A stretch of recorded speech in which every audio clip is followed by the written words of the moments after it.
বাংলাদেশে জুলাই আগস্টে ছাত্র জনতার আন্দোলনে দমন-পীড়নে অংশ না নিতে সেনাবাহিনীকে সতর্ক করার পর দেশটিতে পরিবর্তন হয়।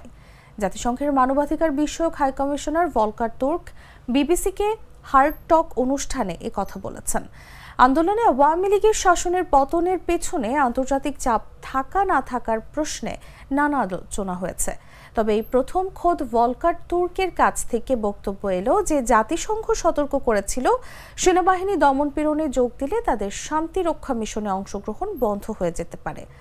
বিবিসির হার্ড টক অনুষ্ঠানে গাজা, সুদান, ইউক্রেন সহ বিশ্বের বিভিন্ন দেশের পরিস্থিতি তুলে ধরে সঞ্চালক স্টিফেন স্যাকার ভলকার তুর্কের কাছে প্রশ্ন রেখেছিলেন, আন্তর্জাতিক আইন ও মূল্যবোধ মেনে এসব পরিস্থিতি সমাধানে জাতিসংঘকে ক্ষমতাহীন মনে হচ্ছে।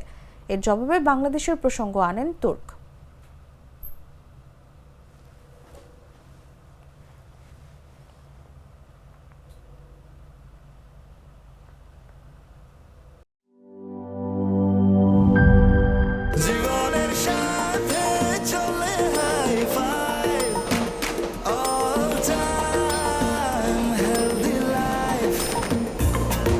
জার্নিতে স্বাস্থ্যকর all time family cake, all time healthy life.